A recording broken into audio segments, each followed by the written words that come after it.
Good Friday evening, everybody. Chief Meteorologist Greg Armbrecht here. Unfortunately, Florence is about to arrive. You probably noticed the difference for us out there today. It was actually nice temperature-wise. Temperatures were much cooler today. We had a breeze, in fact, very windy conditions, winds gusting at times over 40 miles per hour. But you could just tell a tropical system was almost here, and it's now basically just off to our east. Florence made landfall, of course, earlier this morning. Now it's a tropical storm, and really from now all the way till early Monday, conditions are going to go downhill. And this could be a historic event as far as rainfall is concerned. The winds will gradually decrease, I think, as we work our way into Monday, but the rain with this system is truly going to be, you could argue, either 1 in 1,000-year storm. So the odds are, in fact, I know you haven't seen a storm like this in your life, and you probably won't again. So this is a very serious storm.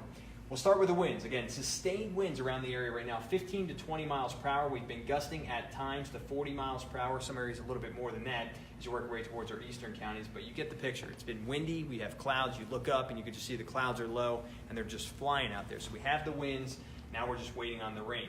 Where's Florence right now? Well, it is inland, and again, it's a tropical storm. It's basically on top right now, the South Carolina, North Carolina border. The problem with this storm system is it wouldn't be that big of a deal if it was moving quickly. The problem is it's barely moving right now at about 3 miles per hour, and it's really going to take the entire weekend to go from here all the way outside of our viewing area, it looks like by Sunday night. So this is going to be a big-time problem.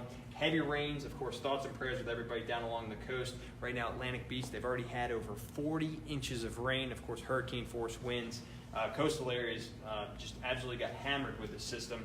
This will continue to work its way inland, but you can see right now if you do have evening plans in Charlotte making those last-second preparations, there's a few showers, some pockets of drizzle, windy conditions, cloudy skies, but really the significant rain have to go all the way up to Stanley, Anson, and Richmond counties, and even that isn't really tropical downpours just yet. It's just some light to moderate rain at times. But again, that moisture will gradually work its way back towards the west here over the next 12 hours. So the very latest, it is now a tropical storm, but I wouldn't worry about that, whether it's a hurricane or a tropical storm. It's never really been about the winds. The winds will be strong, but it's always been about the potential rainfall that I think we're going to get. And again, it's going to be historic. Winds at about 70 miles per hour, barely moving to the west at 3. The pressure continues to rise.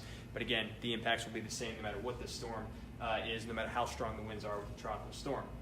You can notice by Sunday morning, sitting basically just to the south and west of us, this is terrible news because all the heaviest moisture is generally on the northern side of these systems. So that's basically going to work its way all the way through Charlotte, up into the foothills, and then eventually the high country as we work our way through the day Saturday into Sunday and probably early Monday before it finally begins to rapidly push up to the north. So flooding will be the biggest concern.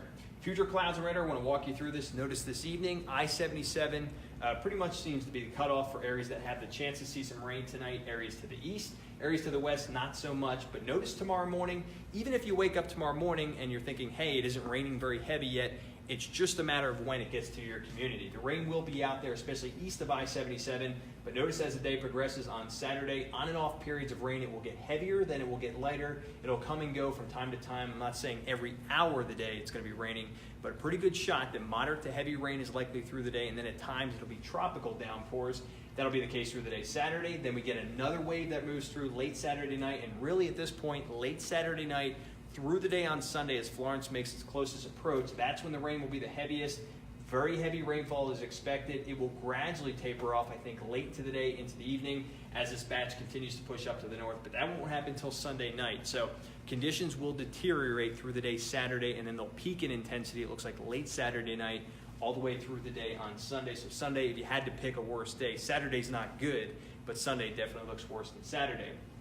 Wind potential over the entire weekend, gusts between about 40 and 50 miles per hour. You factor that in with saturated grounds, that's going to bring a lot of trees down, also power lines. So do expect that you probably at some point this weekend will go without power, and that's not just going to be a quick hour.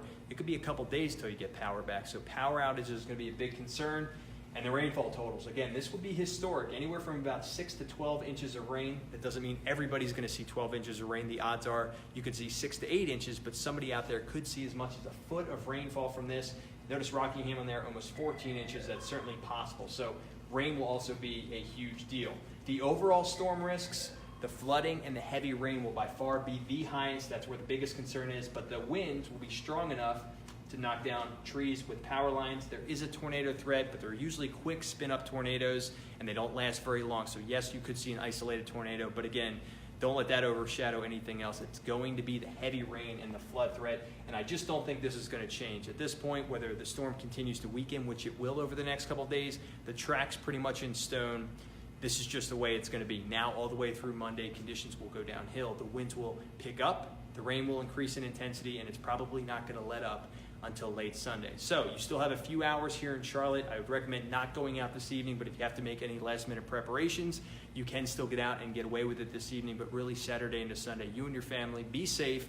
If you can, just stay home, and hopefully we get to Monday without too much damage in the Charlotte area. We'll have another update for you coming up later tonight. I'll see you then.